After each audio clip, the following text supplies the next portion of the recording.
It takes 7 years to be a teacher for one poem. I'm not even half there yet of being a student. 2 months, less than 2 months. You don't think those teachers at Watt are like, really? You? Trophy downstairs, fun. Within 1 month, nobody's ever done that. Oh my god, that I can be cocky about. And you can go record about this. Within just over 3 weeks, Paris, Copenhagen, overall, Thai massage has never been on top, and it took a foreigner. That is my glory. The fact that I can bring this to the world, like top of the world stage, that is my glory. And then my honor is to be accepted into the international community. Mm. And then pieces of paper that I can put up. Welcome. Hi, how you doing? I have fire. I love it. I love it. So, welcome.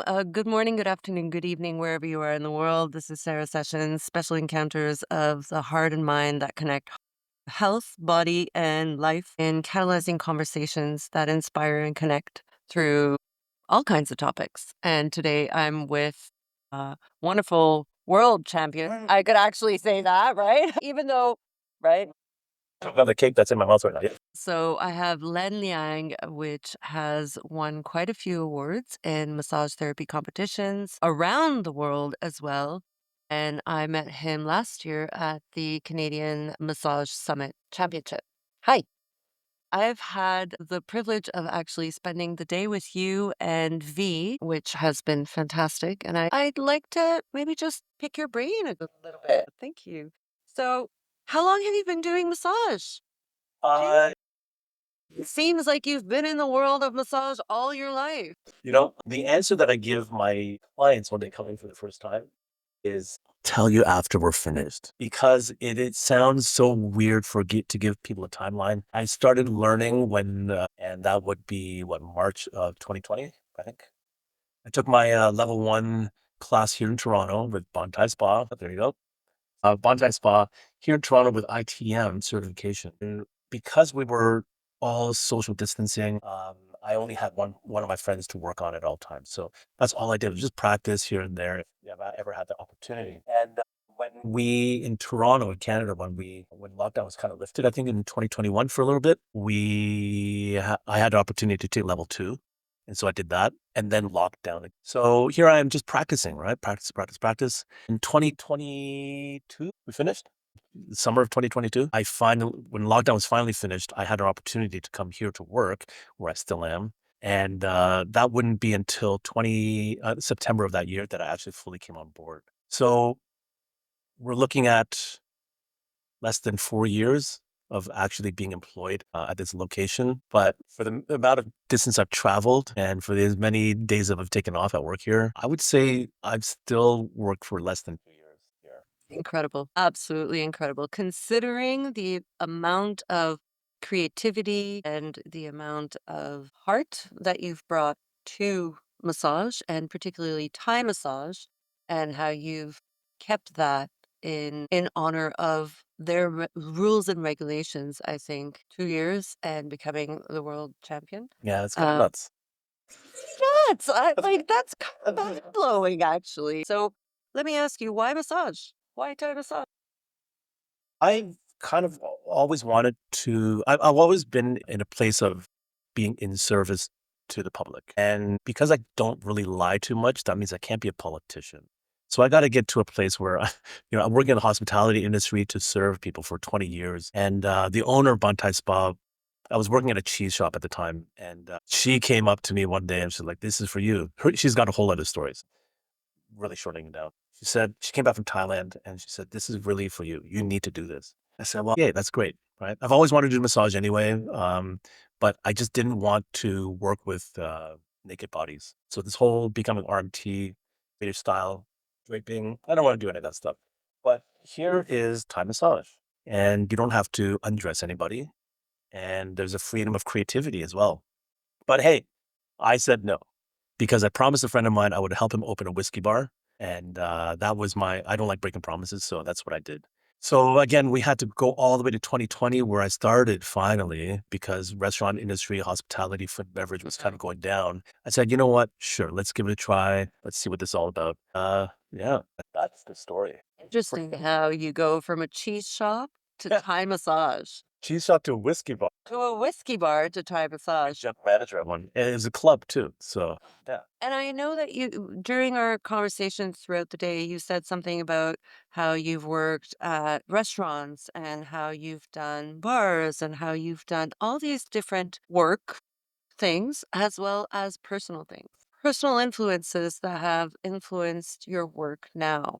What would you say that would be? Yeah. So I mean, there's a whole list of things, and part of it is dance, part of it is music, part of it is the fact that I've been competing in different things since I was 3 years old. So being in an environment where I have to deal with public or people in a public space, also in restaurants, all that is relevant. I'm not really phased, and I guess because I'm mildly ADHD, I can tune people out really easily, and I can just focus in on what it is that I'm doing, and that's key. That's key to this industry. That's key to the professional life, and that is absolutely key when it comes to competition.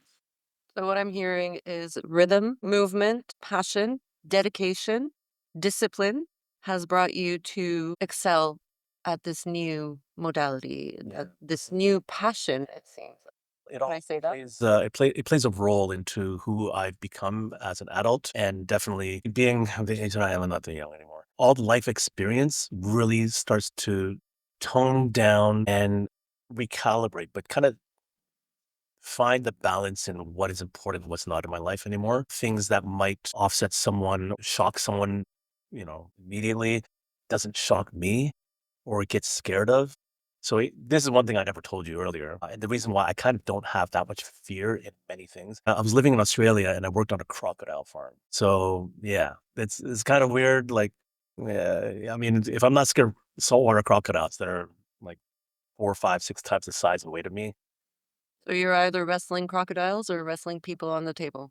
pretty much. It's yeah, it's such a like I'm numb. I'm numb to uh having something strike fear or making me question things. And generally speaking, I know I say this in a really nonchalant way, but it's serious. I just do stuff, and it's the generalization of stuff which allows for the space to create and the space to become who it is that I need to be for that moment. So, I love that because that brings us back to your childhood. Yeah. Why? Because there is somehow, somewhere along the line, whether it's your family or something that happened to you that created this mindset that you have of dedication to anything and everything that you do. Or was it something that was built through time? Definitely a mix of both. I am first generation born here in Canada of Chinese descent. So there is always an element of old school ways and old school traditions and old school ways of getting brought up, parenting, Again, we can stereotype, which is true in my life, about playing music when I was younger. And those were the competitions that I was at since 3 years old and winning. Pretty embarrassing to even say that right now. But those things were actually not forced upon me. Do have an older brother who is 3 years older who was doing it, and I just so happened to pick up everything, that he was doing. So, even if it was, like, putting a record on a record player and not scratching it, like, I would do that so I can listen to classical music. I would pick up the piano. I'd pick up the violin of my brothers, and I would pick up the piano as well, to the point where my parents had to special order the tiniest violin that was made at that time, which I still have, just in order for me to play the violin, and it is ridiculous. To say that, I am I a prodigy of certain things? Yeah, I don't know, because at 16 years old, I had the opportunity, to go to Juilliard for violin, and, we couldn't do it because we didn't have the money, Hmm. and we didn't live down in the US at that time. We couldn't do it, so, uh, strange, huh? You didn't know this about me, I didn't tell you. This is an Beautiful. exclusive actually for you. Yeah, that is beautiful. Who would have thought? Yeah. Right? So the dedication started at 3 years old Yeah. because of personal interest and probably because of a Chinese, family. Yes, yeah. Very strict. But no, actually, my parents were not as strict as the stereotypical family was. My parents were quite liberal and quite open, and to some extent, they didn't want to bring their children back to the old country because They thought there would be better advantages being brought up in the system here in North America. And how does the expression of all that music, that dance, the competitions that you started when you were 3, all of that, how does that come and play a major role in what you're doing now? Again, because I'm not young, I've focused the direction of my intentions. It's gonna sound so sob story. Focus the intentions in my heart. And I kind of feel like I know what is important to me and what it is that I want to expend my energy on. And it goes still back to that root of to be in service of people. In in service to others. It could be animals, could be saltwater crocodiles too. And I think that's super important as a goal or something to kind of try to achieve. But that's the problem because I'm a perfectionist. Virgo. Well, okay, there you go. Everybody knows that. Don't look that up. September 5th, 1979. Yeah, it's like it's never enough. Giving is never enough. Like there's not. I haven't. It's almost like every day I haven't reached the point where I'm satisfied satisfying someone else. And wow, what a pain in the can I swear? Yes. No. What a pain in the ass of a mentality that is to live your life every single day. Again, it's one of those things, and it's not about Chinese descent, no stereotypes. I don't want to disappoint people. And even today, like you said, yourself and V coming down here, I pre-interviewed V for about an hour and a half on the phone, making sure that this is the trip you're going to take to Toronto, and this is what I'm going to offer. Because if this is not what you want from me, I do not want you to come see me. Not because I don't want you to see me, but I'm not going to be able to give you what it is that you need or expect or want. And I want to absolutely be sure that I can meet those needs before you make that 6-hour drive here in the winter. Luckily, the weather's been cooperative because it's that thing like I don't want you to expect something that you're not expecting. What does massage mean to you? Yeah. Wow, I didn't expect that answer after all that, eh? Massage is an opportunity for offering relief to people. It's in different ways. I mean, massage, we can definitely do like a physical massage, like deep tissue. It's manual labor, right? Like people need that touch, but people also need to know they need someone to tell them what their body is like. So if someone comes in and says, "Oh, I got shoulder pain," da da da da da, and then afterwards I go, "Well, yeah, you do have shoulder pain, but it's not your shoulder. It's something else. It's this and that. This is what I'm observing. You can take this information and do whatever it is you want with it. Maybe it's work related, maybe it's lifestyle related. I don't know, but this is what I witness." And so it's yeah, yeah. So again, to answer the question, I guess full circle, the ability to manually give people therapy and then also be that person to give people information without any barriers, as long as they can handle the truth that is coming out of my mouth, right? And give them the opportunity to give themselves permission to look within themselves to see what the hell's going on in my life. Do I need to change something, or can I just do this for the rest of my life and you know get relief? Yeah. Because as I'm not like other people, I do not call myself a healer, right? Myself personally, I give relief to other people so they can do their homework and get better themselves. I cannot heal anybody. I can only advise and Em- empower and be there for you when you need someone. Hmm. When you need someone.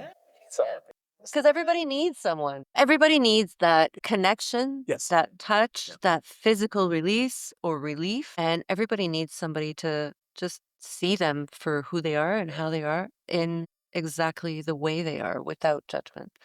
Here's the difference, and we spoke about this today, is that there's an Eastern philosophy of how to live life and a Western philosophy of how to live life. And the thing that I like to kind of differentiate is that in Western society, we are reactive. So when I said I'm here when you need someone, I'm always here. But it seems like in North America, you only need me when you've got issues. Whereas in Eastern philosophy, we are proactive. Yeah. So we do these things every day so that we don't get that injury. We don't get to that point where we need to find some one person, right? So when it comes to massage and all that stuff, we should treat it like going to yoga, where you want to go once a week, take a class. You should go get a massage every week, right? Depending on the price, of course. And massage doesn't necessarily mean only Thai massage or only deep tissue or Swedish massage is any kind of It's modality that actually connects the body and the mind and gives you that space. conditioning, conditioning, Mhm. all aspects of what you just said, conditioning. Because if you're not conditioned, if you are a athlete, but you don't do any exercise, well, you will never get to the Olympics. If you condition yourself and you work at it, you can get to the Olympics. Go Team Canada, right? Go Team Canada. By the time this is released, we're still Olympics. No, Olympics will be done, but still, go Team Canada. I'm so happy we won the gold medal in hockey, men's yet, and men and women. Go team. Pick that however you need. What are the concepts and theories? This is the perfect moment for me to actually come back to the concepts and theories of the work that your work and your life is based on. That's a big question. You go how you want, where you want. I Concepts, so philosophies, theories, beliefs. yeah, I mean, we Like, spoke about this, I guess, in quite a bit of length pre-recording about the experience that I had where I take Thai massage too. And I'm very much into trying to convey the spirit of the culture of the Thai people and the traditions and uphold the traditions and the ethics of Thai massage, Nuat Thai. And, one of the few things, there's a lot of things to kind of go over, but it's like, we warm hands, warm heart, right? Before we touch a client, you know, warm hands, because nobody wants to feel a, cold hand. And then not only that, it's like embodying the need to respect the people who came before us. So in Thai massage, we do a wide crew, which allows us to kind of, it's going to sound really bad, in a cult-like fashion.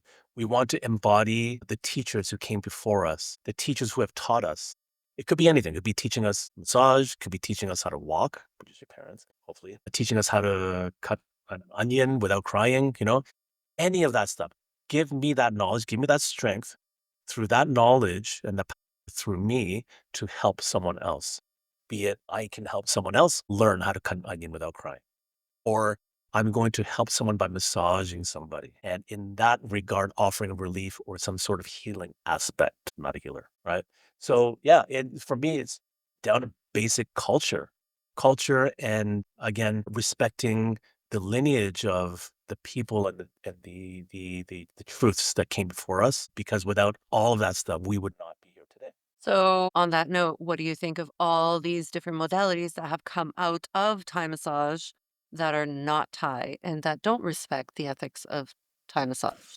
I think there are different intentions, and I don't think anybody's intention is for the negative or intending to disrespect. We have to understand as well, through my travels and in competitions and whatnot, if we were to take, say, Swedish massage, and we go to every country in the world, you will notice that every country has a different style of Swedish massage. There is not one Swedish massage style out there that is uniform. And therefore, when we talk about Thai massage, there is no uniform. That has to do with culture of the people who have created it or of how, amalgamated it to be what it is. And also the culture of the people who are practicing.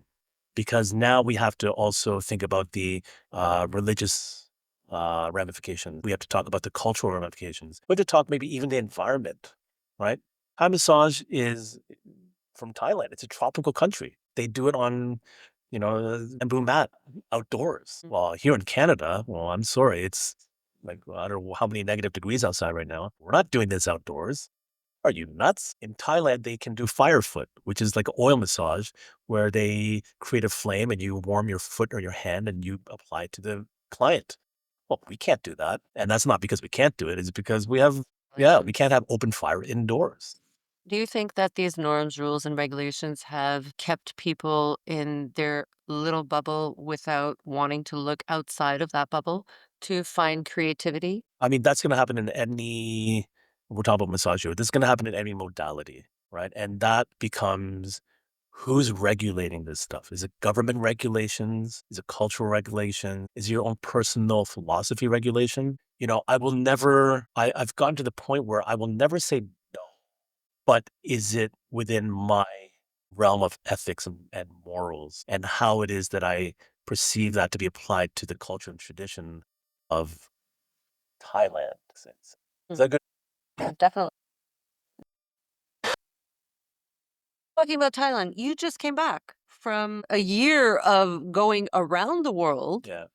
uh, I that I know of, but you just went around the world because of all these massage competitions, and I think it has shifted and changed you in a sense. So Yeah. tell Oh, us yeah, a yeah. little bit about, first of all, how it shifts and changed you, Yeah. and then second of all, about some of your adventures. Let's talk about the heart of it all. Is that I am still, well, was at that point, I still am, young in this industry. When we are young, we want to explore. When we are young, when we get information, we are filled with this imagination of things to do.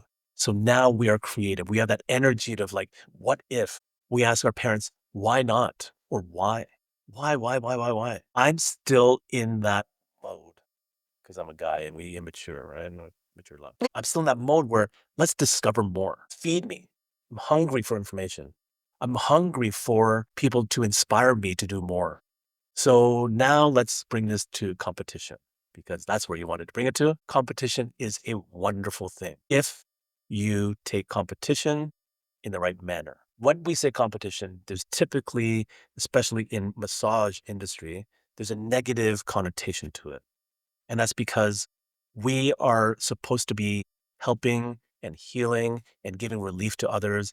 There is no competition in this. There's no such thing as better or worse. And rightfully so. There is no better or worse, right? Because the people that we help, if they continue to come to us, we are doing good. Now, on the flip side, if you keep getting clients and no return clients, then maybe you want to change industries because maybe you're really not doing something for other people or it's just not you, and that's okay. In a competition or championship setting, we have the opportunity to go outside of the four walls that we work in and we get to be inspired by other people. That's one level of it because we get to see what other people do. We get to meet other people from all around the world, depending on where you are, and be like, oh my God, that was really cool. Why is it that you do it like that? So, oh, wow, let me teach you this. Wow, you just got inspired. You just made a new friend and you just got new information for free, right? And that's something is not to make you better. That's something is to give you more tools to help other people in a better way. This is a modification you never thought of, perhaps because of religion and culture from another country that they had to modify to create something that is so much better than what you learned in school. So in that manner, it's great. On the potentially ego side of thing, it doesn't need to be egocentric, but we are there to show our style. If you have studied massage for 10 years nonstop of different modalities, different this, different that, you have pretty much become the MMA of massage. And with that blend is your spirit, your soul, and your style. And what we do when we go to competitions is we want to show the world our style and we want to see that people can appreciate it. It doesn't mean you're good or bad, right? Again, there's still cultural relevance, there's still religious, there's everything, right? But do you recognize that what I'm doing helps people? And whether or not judges or the public appreciate it, they will tell you up front. Has nothing to do with medals. Medals is great. I've got a few, but it's not the point. The point is to show what you can do and how you might be able to inspire others to do more, or maybe take some of your methods so they can help people in your style. So at the end of the day, no matter what, we are learning, getting inspired to help other people. There's a lot of people that say that competition and championships for massage just don't make sense, yet a lot of those people, including myself, are actually participating in these events now where different styles of massage, different styles of bodywork are being put out there, and it's becoming more and more prevalent in so many institutions and like associations. So I will, as much as it is that I'm included in all that stuff, I will agree with those people that say it doesn't make sense Right. because it doesn't make sense. But it's not supposed to make sense. You know, everything that I just spoke about, it doesn't make sense. You have to go in with altruistic reasons and with an open heart and an open mind and with your open eyes. What you get out of it is an individual thing. Nobody can tell you what to do. Nobody can say you must go to a competition for ABC because you are going to learn something. What if you come away not learning anything? Well, okay, well, expectations not met. Or maybe curiosity wasn't up to the You don't know that until you go. And that doesn't mean you have to compete. There are multiple competitions and championships around the world that allow public to go watch. Or Yes. maybe you go buy a ticket and you go inside and watch and get inspired. You don't have to compete to be inspired. And maybe get inspired to actually get a massage if you've never gotten a massage. Yeah, that's a huge one too. There's a lot of people that don't even know what massage is, have never received it, and are like, "Oh my god, no, nobody is ever gonna touch me." Yet when they show up at these competitions and discover what it can be, it Well, kinda shifts their yeah. whole concept of self, of embodiment, and of growth. So here's the reason why you need to be there in person. Because if you're there in person, you are in the environment and in the environment of being there amongst everything. The competitors amongst the people that are Realities, everything, right? I mean, if you're in the industry already, it's a no-brainer. But a lot of people, they see this stuff on social media. yeah. Now, the unfortunate thing is on social media, we get to edit things or we only show things that we think are either really, really good or fancy or something like, what the fuck is going on, right? And that WTF can be done in photos, which doesn't tell you anything at all because it's just a snapshot of something happening, or in a short little clip and not understanding the environment or the occasion of which this craziness is happening. So you gotta have a context. And if nobody gives you the context, then yes, there are crazy things going on around the world in every industry, in every competition, in everything. There's crazy stuff happening in the Olympics right now already. And there always is, right? But without context, we don't know what the hell's going on. So where you might see people doing some pretty questionable stuff in a short little video clip, like a reel or whatever, you don't understand the context. Typically, those really crazy things are like a demonstration.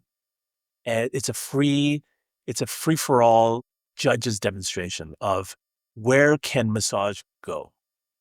That's like attending a world expo. Where is this world going? In what direction can we go? Should we not go? Does this work? Maybe it works, style works for some people, and sometimes it doesn't.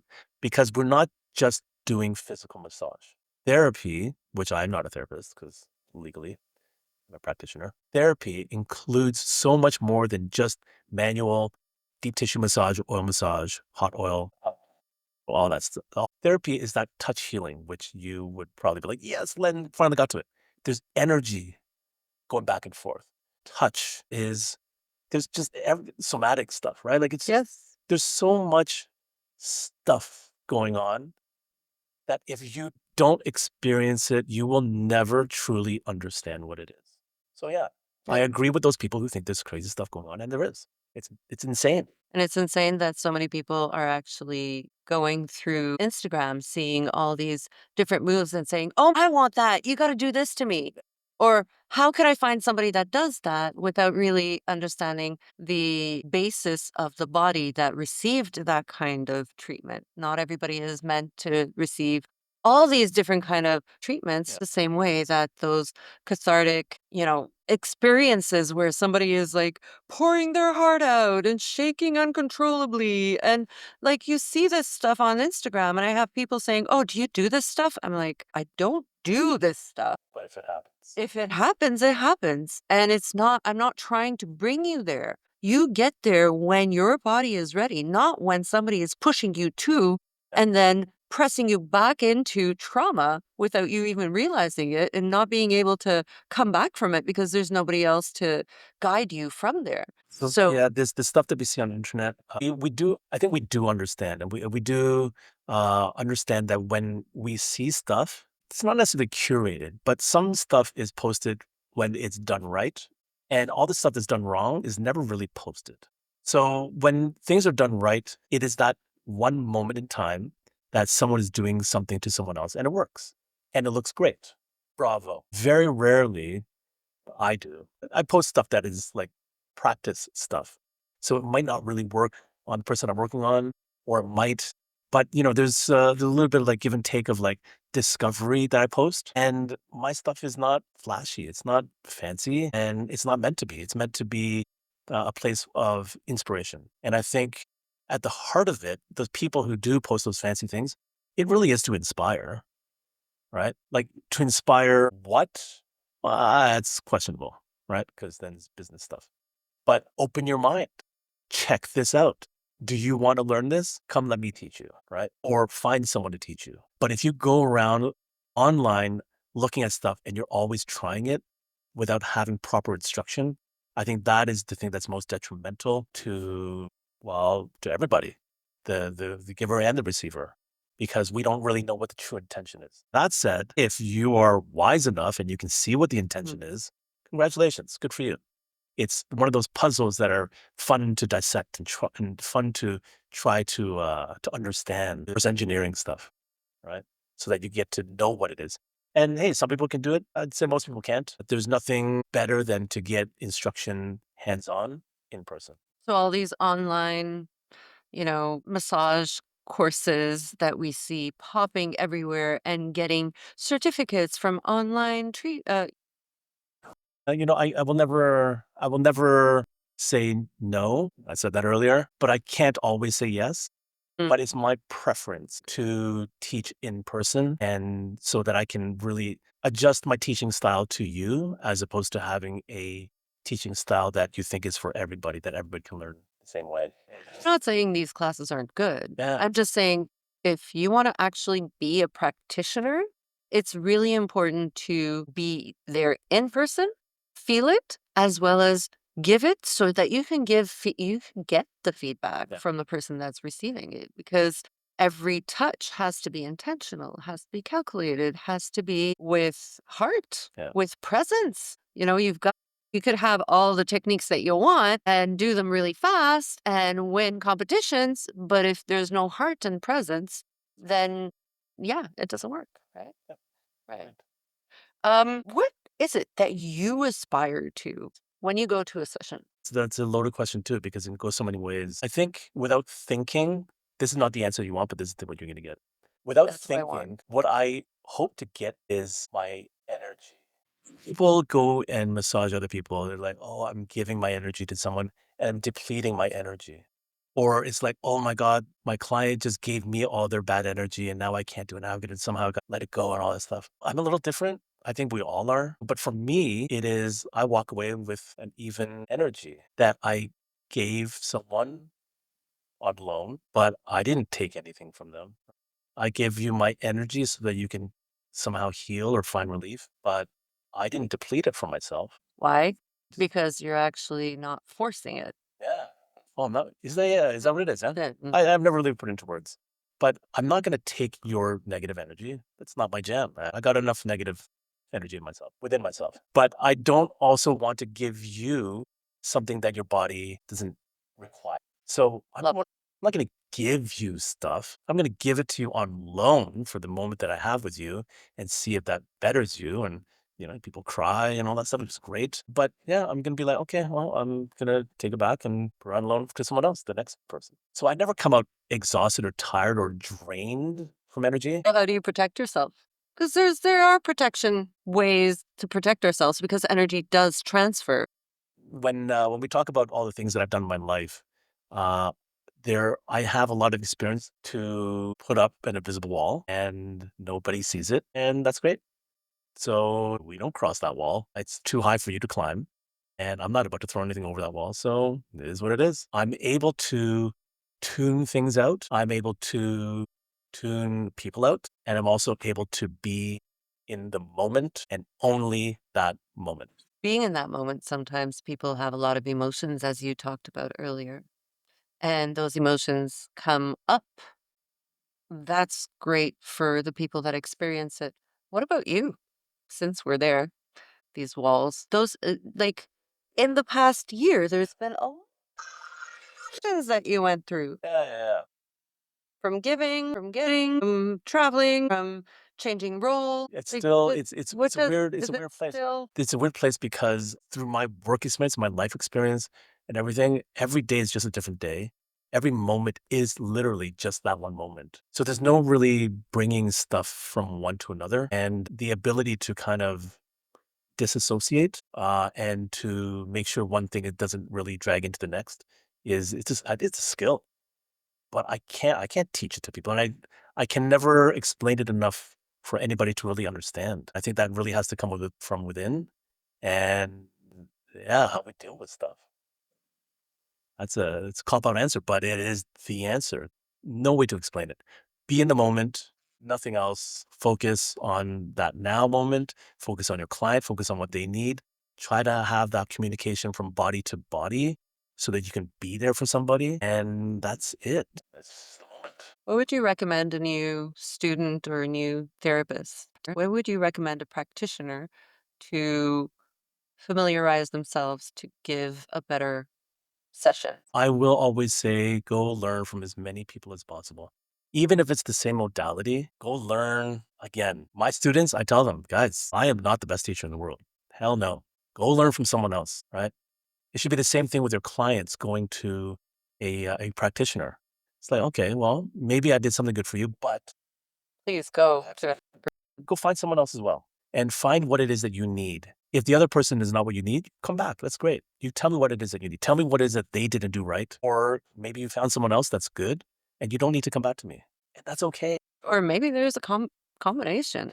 Yeah. Like, Yep. honestly, I go to this there one is person for a one thing. And multidisciplinary system I've shared clients before friends. with Yeah, of with my course. colleagues, and it's so strange because I was away traveling, and they were afraid to see me because they're like, "Oh, I didn't want to make you think that I was cheating on you." I'm like, "What are you talking about?" Exactly. And Thank you for she being said like, "Oh yeah, but I go to this person because they do this for me." I'm like, "Great, but I still come back to you because of this." I'm like, "Great." What do you want? Here's your certificate. I don't know what you want. But same thing with teachers. You got to find that teacher who is in tune with you or teaches you in the philosophical ways that you are in tune with as well. Right. And that's not to become cultish or like any of that stuff. But it could also be like a physical trait. Maybe you want to find a teacher that is similar flexibility, range of motion, shape, weight, size. I don't know. Any of that stuff. Like culture. physically, culture. Yeah, yeah, religion, maybe religion to this. And then so that you can learn the modifications that they are familiar with because it resonates with your need for modifications as opposed to just doing things out of the textbook. And the textbook, you've only been in this realm for the past 4 or 5 years, 6 years, let's say, since you started classes. Sure. About 6 years. What is it that you would like to keep learning and leaning into? Foundations. There is no better thing to learn than foundation. Can you explain what you mean by foundation? When we start learning something, anything, we zip through and we progress and we progress and we progress. Very rarely do we think of going backwards to the beginning and starting all over again. I love teaching the entry level classes because it allows me to understand more about what it is that I'm doing. It allows me to refocus my intention. And also, it allows me to discover how my body has changed, especially doing Thai massage because I'm not rolling around the floor, but because I'm always on the floor and doing different body positions, I find that things that I was not able to do or it was difficult to do in the beginning when I first learned, it's getting easier and easier and easier. Now, that getting easier makes me more enlightened as to why those moves are in the foundations of what we do. And then things start making more sense. Without foundation, we can never build up, right? And without all those people that I can teach to try to teach them in different ways, different words, different actions, different techniques, modifications, all that stuff. It allows me to become a better foundational practitioner. And that allows you probably to be more creative and free spirited around the movements that are the foundation. That's correct. So without the foundation, we actually don't have a really strong You can't build a right? you can't build, you can't create upon, there's no innovation. We get stuck. Here's the analogy that maybe some of your listeners are well attuned to, and it has to do with drinking wine. So when we're young, we're drinking wine, like, oh my God, this stuff is too strong, the heaviest reds, like on one end of the spectrum. So we start drinking wine that is maybe a little bit sweet. And then we're like, oh, it doesn't go with this food. Let's try something a little bit less sweet. We get from less sweet to maybe a little more full-bodied white. And we're like, oh my God, I need to try something a bit stronger than that. Let's go to drink some light bodied red, medium bodied, and then full bodied red. And all of a sudden, it's like, wait a minute, I need to start back at the beginning of white wine. And when you go back, because now your palate has experienced, when you go back to taste that beginner wine again, your whole world opens up because, my goodness, these things I didn't realize that I can taste or smell. But it's only because you went all the way to the far end, the deep end. Now are you coming back to really realize all this little subtleties of things that you didn't notice before because you grew. And tuning your senses. Yeah. You grew and you experienced, and you know you have more respect for it now. So then you can start picking and choosing what to drink when you eat, and not just saying, "Give me the heaviest bread." It's such an easy segue, right? The wine industry has been something that you've actually studied as well. Food and beverage, right, for 20 years. Food and So beverage. if I was to really change the topic of that, it would be I'm a tequila. So wine is great. Beers are fine. Whiskey is fine. I like tequila. Did you get massaged before getting Tequila shots? into Thai massage? No, actually, I've never had the benefits to get massages, but I've the benefit that I actually had to get massage is because I was still in a beach volleyball community of random people that just go play, and it was a big community of just we drop in and play with each other, and we never really ask what each other do because we go to the beach for the love of playing volleyball. But once in a while, after a period of time, you figure out, oh, this is what. Oh, you're a doctor. Oh, you do your RMT. Oh, you're an architect. Oh, you drive a TTC bus, right? Could be anyone and everyone, but it doesn't. We don't care. But then it's like, okay, listen, I just got an injury because I was just playing. Oh, you should ask this guy for a little massage. Oh, what? Really? Yeah, he's a massage therapist. Okay. So you go ask them and they give you a little, 5, 10 minute massage. And, okay, go away because I'm here for fun. I'm not here to work. And so that's really my only experience in receiving massages. Otherwise, as most Asian kids do, and most kids, I think in general, in old cultures, when you're a little child, you go massage your parents. But before this, it was just your parents. Oh, massaging? Yeah, yeah, yeah, yeah. Do you get massaged now? Do you still love tequila? No, I don't really drink it. Right. But I respect everything. All alcohol, I respect. I expect you vodka drinkers as well. So as a competitor and a student, you've been around the world And and you became a judge. Recently. that's right. Within the last year, your whole life has changed. Yeah. Yeah. Tell us a little more about that. Highs, lows. Theoretically, I won too much. It kind of was not pushed or prodded or I was lightly recommended to stop competing for different reasons. Everybody has a reason for telling me to keep competing and not compete, whatever. But then, yeah, I mean, what's the next natural step? I mean, I can just come home and just do nothing, or I keep myself involved in that international community, which I've found a lot of family now in that community, and it's an opportunity to just travel and to see people that I would never see on a regular basis from around the world, in another place in the world, all the time. Doing stuff you love. It's beautiful, right? And we share information, we share skills, we share everything, and it's a fantastic way. It's part of it's a family. It's a traveling massage family that is different from the massage family that I have here at home, which is different from all the other little segmented families that I have. But yeah, doing it, becoming a judge, I think is actually harder than being a competitor. The responsibility of choosing, you have the responsibility of acknowledging who the best person is at that moment. And in a competition, there are medals and awards to be won. So yeah, they get awards. But I say it's the hardest things because, well, just because you won in this one competition doesn't mean you are Says that you're actually no continuously good like that.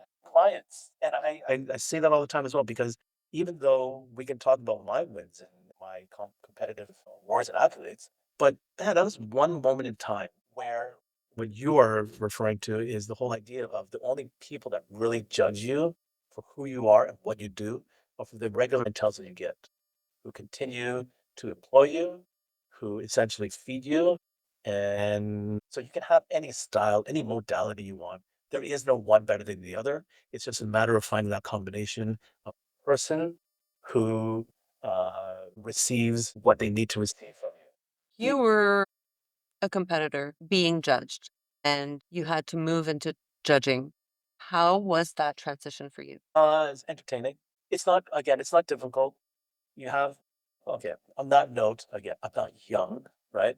So I've been in situations where I had to train a lot of people, right? I had to be in front of a lot of people. I had to do a lot of things. And judging is one of those things where it's psychologically more difficult because, like I said, we have to acknowledge the person in that moment who is the best out of the people that are there. When you're competing, you're just doing the best you can. And the psychology should be if the judges appreciate my style, then yeah, I win. It should never be, hey, look at me, flaunt. I'm not walking down the streets with my gold medals, right? I've only done that with the trophy one. But I'm not going around everybody saying like my next door neighbors don't know. The people down the street don't know. When I walk outside in the street after that street, when I walk outside of my home environments of people who know me, I'm just a regular person. So as a competitor, great. It's fun. It's exhilarating. I love that energy. I love the stress that comes with competing because it pushes me to do better. And then as a judge, it's your responsibility to watch and see anything and everything that you humanly can.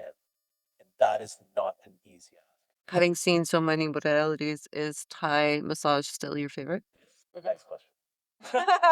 What are the pieces that you Just joking, I was joking. It is because I think for me, Thai massage, there's an element of in a ridiculous fashion and not demeaning, but there's a certain level of dance and flow in Thai massage that can happen, as opposed to other modalities that really focus on table or focus on like therapeutic or like sport. Because Thai massage can include all of that stuff if and when it needs to, but then you also have to disseminate, are the judges looking for more technical or are they looking for more for free flow? And I guess that really depends on the category that you've applied to be in.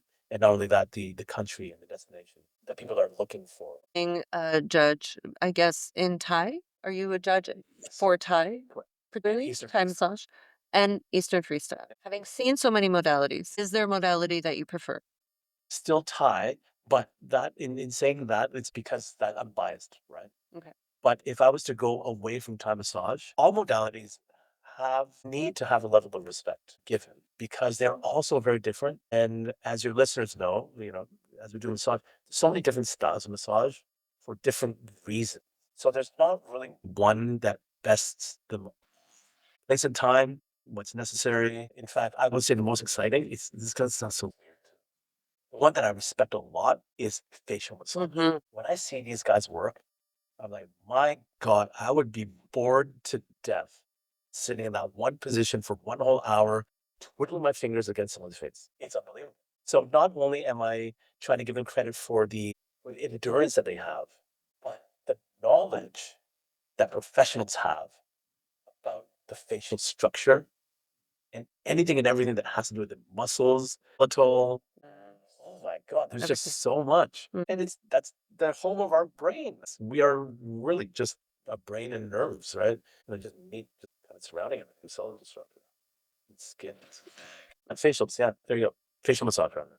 And from all the judges that you've seen around the world and the different competitions, is there something that you've adapted or adopted, or what have you adopted? I would say that it's just a continuation of philosophy and respect for other people's creativity. It might not be what I would do because maybe it's not my style or my ability doesn't allow for it, but I can absolutely look at people's creativity and open-mindedness and ability to do things that I would never. How has this changed your interaction and relationship with bodywork? Has it? It has improved me every single time I massage somebody. I am the kind of person that needs to what's the word? I need someone to look over my shoulder for me to do my best work. It's like I have something to prove to somebody. Not in that way. It's like I just to take ability. I need someone theoretically You on my accountable. shoulders to keep me accountable for things that I do. And in Thai massage, it's important that simple instructions like keeping your arms straight, you know, body posture, positioning, weight distribution, flow, all that stuff. When I'm massaging a client, I put myself back into competitive mode and I'm at my utmost best behavior. And not that I'm doing it, but trying to always be better. And in doing so, I feel and I hope that my clients understand that I'm always trying to do better. And it's not, oh, let's do the same sequence over and over and over again. It's not that. They need to know that I'm being attentive to their needs at that moment, and I'm going to do the very best I can because I can scare my brain into thinking someone's looking over my shoulder and judging me. Would you say that that's what contributed to all of the medals that you've won, whether it's from music, whether it's from dance, whether it's from massage, I that accountability that you feel?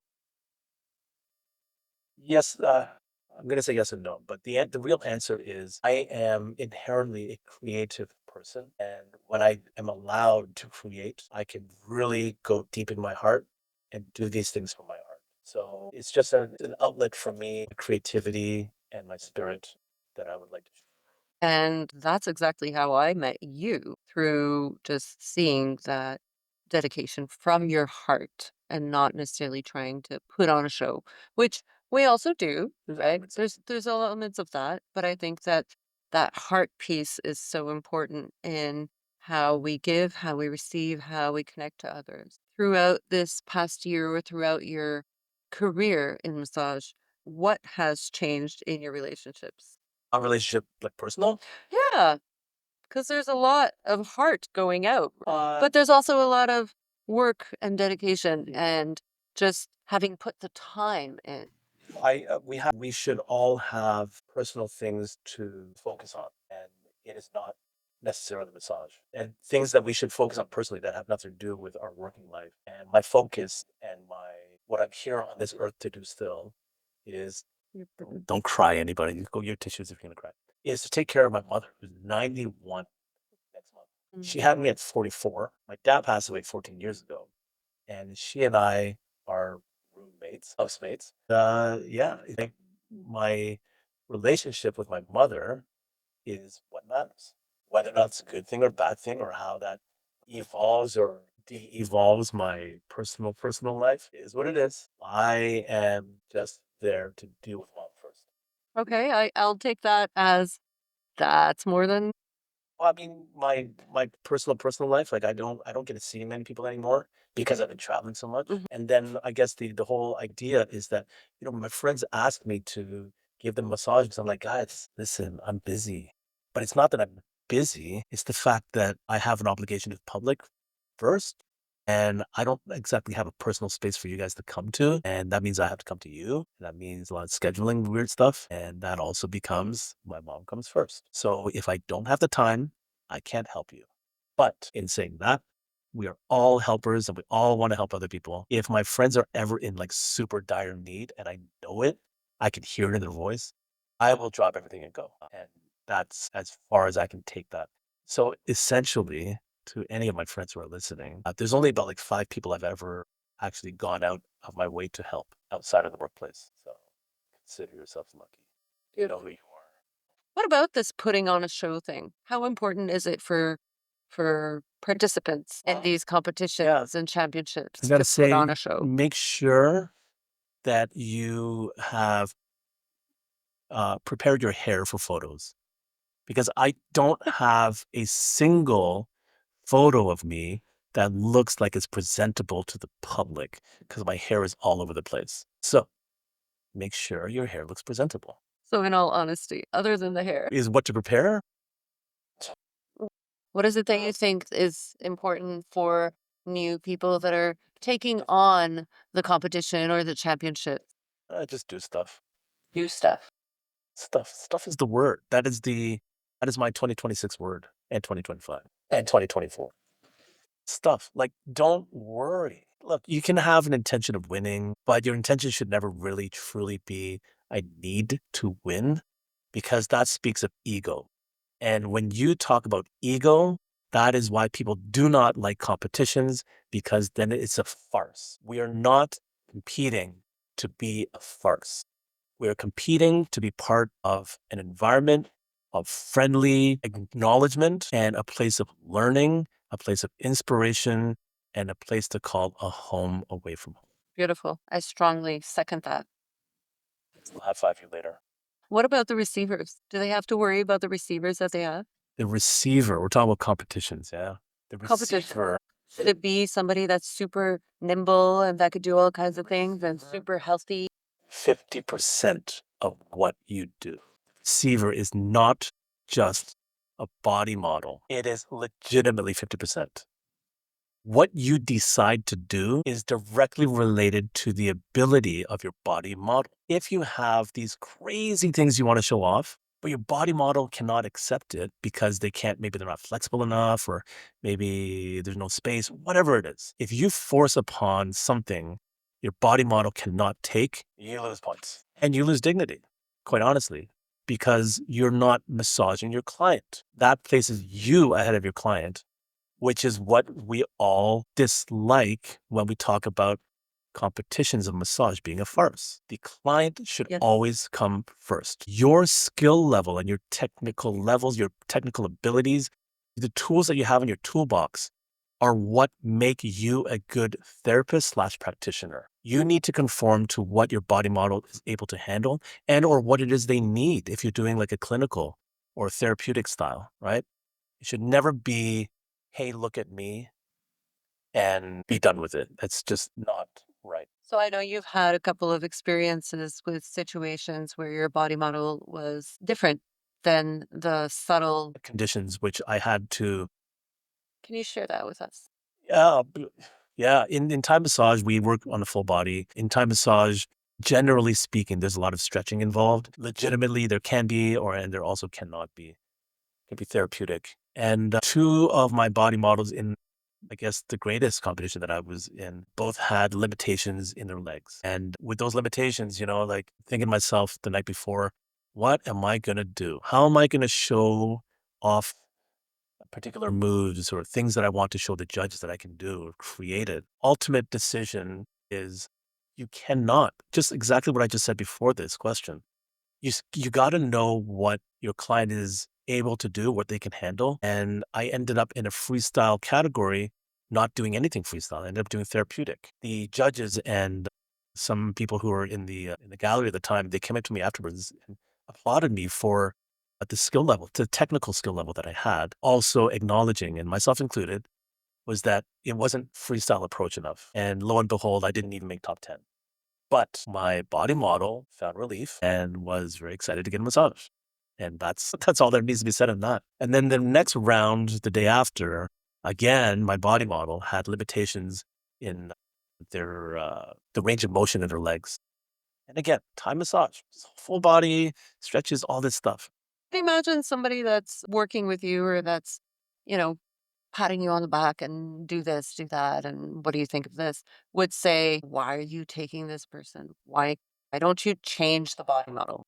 Because we are all professionals. We should be professionals. And what comes through our door in a business or even in life, when we choose to help someone, we should not be discriminative. We should not discriminate on who is allowed to receive treatment. And even in a competition, I find that I will always recommend that you do not change your body model. You don't change it to what you perceive as the most perfect body model there is out there, because you need to find some sort of objective. In that moment, if you discover that something needs to be done, you need to do it. You should do it. That is our professional side of our life. Now, in that regard, you have the opportunity in a competition to allow the judges to understand what it is that your direction is going in when you're doing a massage, so they can so they know you're focused, and they can also see, and they're all professional enough, they can see that you have to modify techniques in order to achieve the goal of massaging somebody. And it's that creativity, it's that intention that allows you to shine through all the spectacle that may be. Thank you. It sounds like there's a lot of humility as well in competing. It can't be. Again, we all compete for different reasons, and it's none of them are right, none of them are wrong. It's just that moment of awareness for everybody, the body model, the participant, the judges, everything. What are some of the memorable moments in the past year that you will never forget? The past year, Three. a limit of three. There is, in no particular order. I have to speak about the year before because the year before I was acknowledged into a townhouse of competitors, and I understood then and there how deeply entrenched we can possibly be to achieve a goal.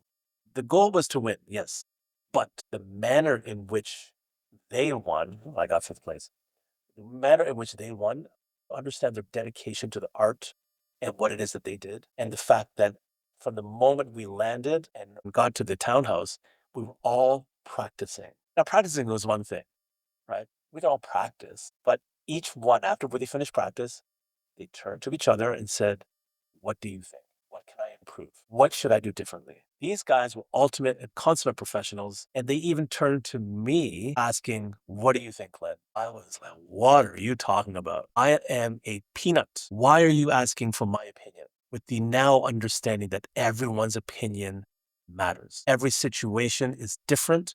Everyone's eyes are different. Everyone sees something different. Everyone's opinion matters. So that one we called the group Taya's Secret. There's the chuckle from V. There's three people here.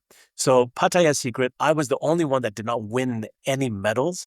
And my Asian side is like, man, I brought down the average of this household. I was so disappointed in a fun way, right?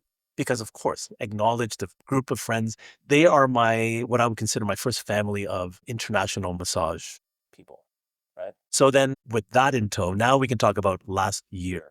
Three things. There were a couple of people in that household that were not able to compete because they were sick. And so now we came together in our little condo thingy that we Airbnb'd, and we practiced. We practiced. We called ourselves the group MSG, right? You're wondering, like, what the hell are you talking about? The hell's MSG stand for? Oh, the year before, again, in that townhouse, they were all eating instant noodles. Oh my God. I'm like, what are you guys doing? This is not healthy. I like it, so I can't say it's gross. Because oh, Len, this is the food of champions. By the way, they were all Thai people. Mama mean, okay? There you go. So they were all eating. I'm like, this is nuts. So and then last year, continuing that tradition, I told all the housemates, I said, guys, bring instant noodles from your country. We're going to put it on the table. We're going to eat instant noodles because that is the food of champions. Posted a photo and one of our friends, so, oh my God, that is disgusting. How much MSG is on that table? And we said, we are MSG. That's what we are. Two of us out of the four had double the amount. We consumed double the amount of instant noodles than the other two. And who won? The two of us that ate more instant noodles. We were like, we told you guys, eat more instant noodles. No, we can't do it. Well, you didn't win anything now, did you? MSG does not stand for what you think it stands for. It extends to a group that we consider the most successful group. It doesn't just become the four of us in that townhouse. There were people a little bit more just outside that satellite place, and our friends and our family, international travel family, that we included as the most successful group. Now, when you listen to me about this, you'll be like, this guy is so arrogant. But let me tell you something. These guys, last year's group and this year's group, all combined, they're all friends, they're all family, they all know each other, they do a lot of stuff together. If you want to count how many awards we have won in total, it is unbelievable. We have at least 10 medals on our neck each. And we had them on fun display when we were at the AMC, the American Massage Championship in the US, in Las Vegas. And all you hear is just clanking of stuff. And we took a photo of it. It's crazy. And they were all Thai people except for me. Yeah. And it's insane because they are so dedicated, these people. They're so dedicated and they're so open-minded to learn and learn and learn. They finished competing already. They don't even compete anymore. But they're still going to places to learn more. And I see it in their posts all the time. And I'm super jealous because I would love to go travel and learn more. I'm well, again, my mother's 91. I gotta be here, right? But MSG is not about arrogance. It's just about holy moly, we need like a dump truck to like haul all these awards. It's nuts. Overalls, golds, it's insane. All over the world. These guys are nuts. Anyway, so that's one memory. One memory is the group that we were in. And because of that group, it allowed me to deflate my expectations. And through their support and through their camaraderie and brotherhood, we were together for all the highs and the lows. And that is something that can never be taken away. And that moment and that feeling will always be remembered for the rest of my life. Moment number What was the life lesson there? stuff. Man, I love that there's word now. just stuff, Stuff. right? Because there's so much. I can't verbalize it all. It's just stuff. There's so much involved emotionally, physically, mentally that you need when you, for any, hello, listeners, if you're ever choosing to compete in an international competition that is not in your backyard, you need a support group. You need people to be with. Do not spend time in a hotel room alone. Conversely, do not go to a hostel and try to get good sleep because it's not going to happen. I love hostels, by the way. I'm a backpacker. You need a support group to help you bring stuff to the location, be it all your extra decorations, all that stuff. You need a support group to be there to give you a hug.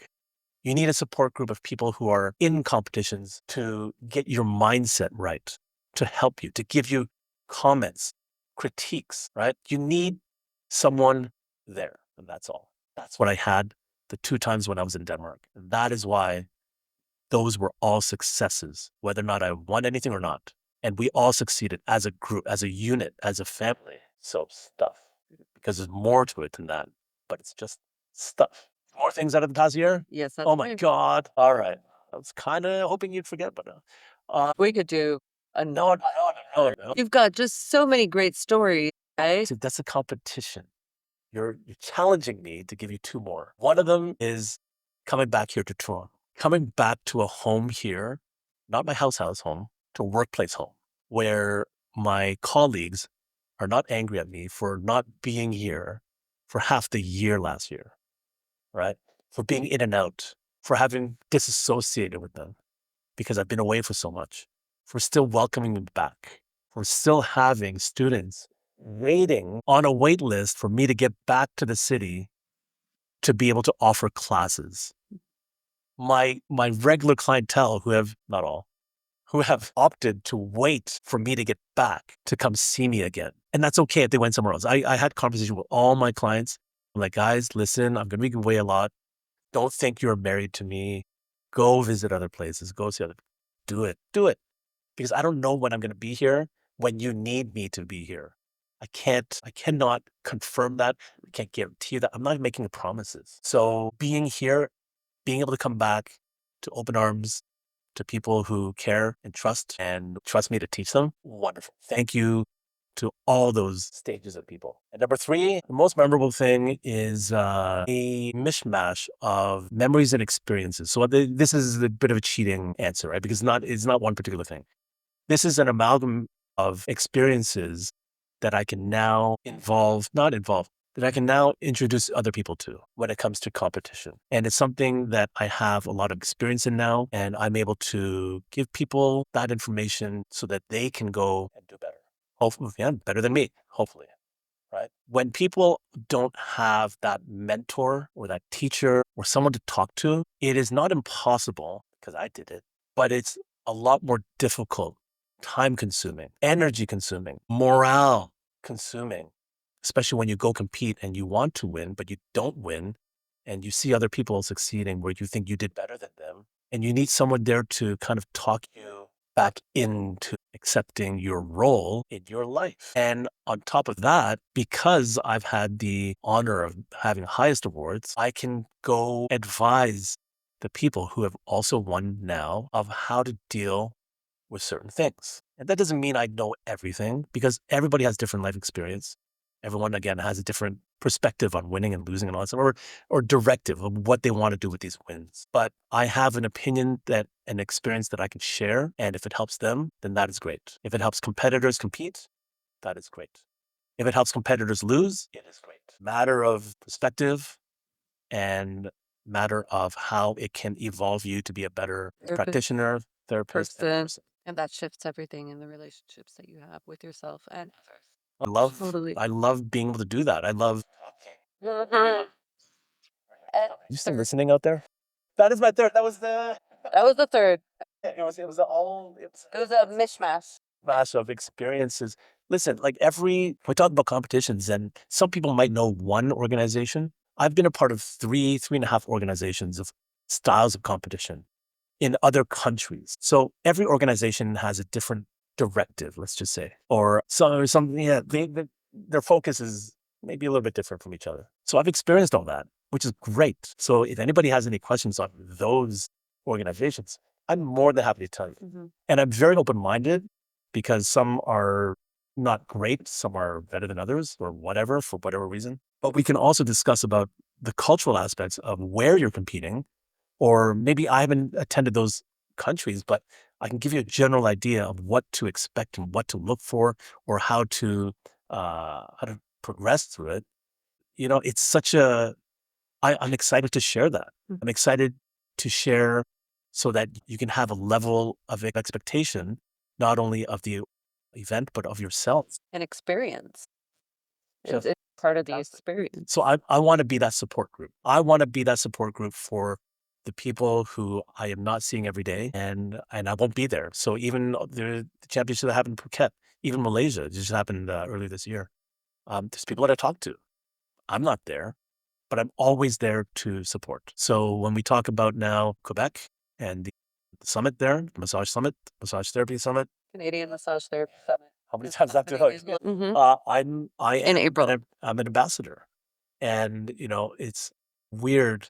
It's not weird, but I've opened myself up to a lot of people, and people have asked me questions, and I've helped them out a lot as well. And to no bias, because I know my duty as an ambassador, but also I know my duty as a judge when I get there.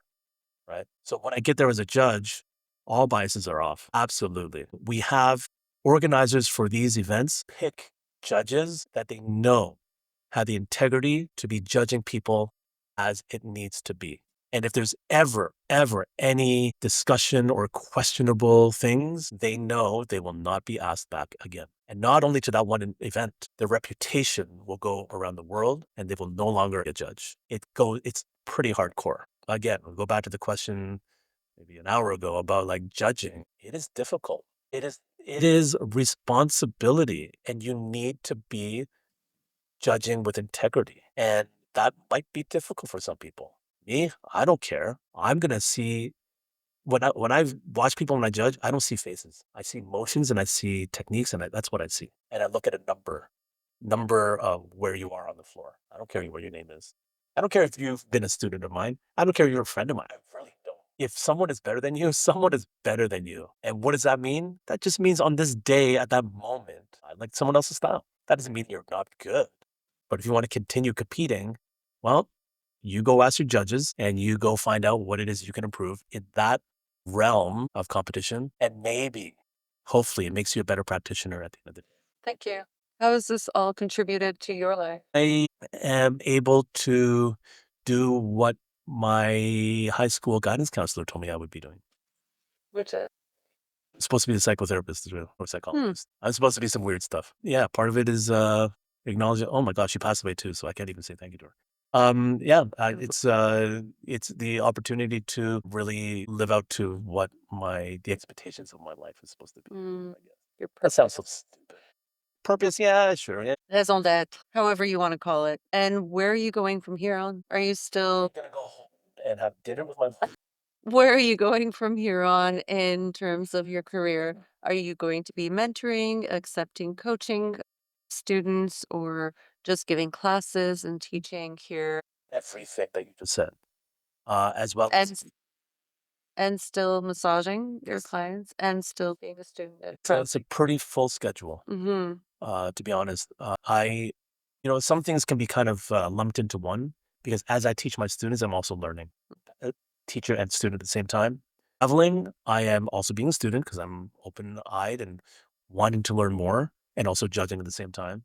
If I am a student, shut up. And my clients, like I said, they know I'm in and out, so thank you to them. students who are waiting for me to come back to teach. Thank you for waiting, and to be a good son to my mother, as long as that's going to be for her. Hallelujah. Oh my God, but she's so healthy. It's ridiculous. Happy early birthday, Mom. Her Instagram is cute T mom. CUT. I love that. Guess who does it for her? And what's your Instagram? If somebody wants to get in touch with you, how do they get in touch with you? Or Crew.com. WAIKRU dot massage. Did I say .com? There's no dot com in that. Why Crew Massage? why Crew Massage? Anywhere else that we can find you? Yeah, in Toronto. Oh, on this podcast. In Thai Bontai, School. Bontai School. Or at Bad Thai Spa. And Ontario, Canada. And in 2 weeks in Hong Kong. If you're ever listening over there, is it going to be out in 2 weeks yet?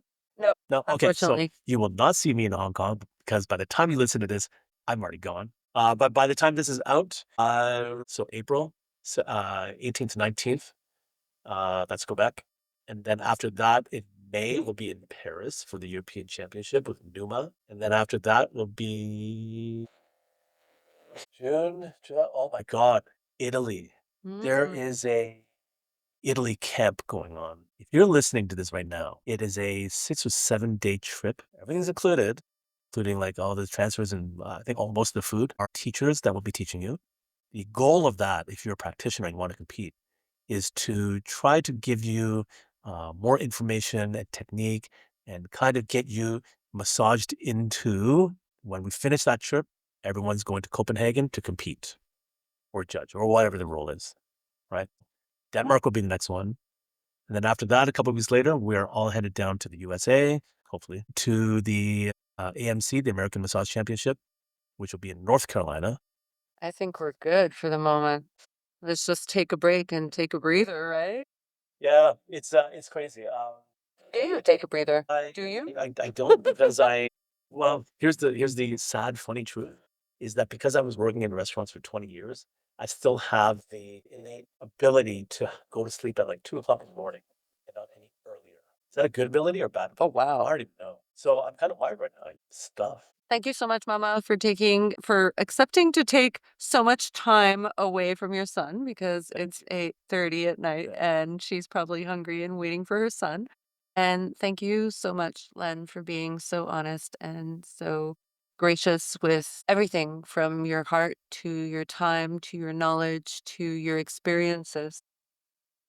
It's an honor to have these opportunities to do such things. If we ever get a chance to help others, we should always do so. When we have students, we should treat them like our children and wish for them to excel past your abilities. Do not gatekeep. Do not be greedy. Do not be jealous. Make them grow. They will respect you and in turn respect their students, them as teachers, everything. It all goes hand in hand. Be open, teach, care.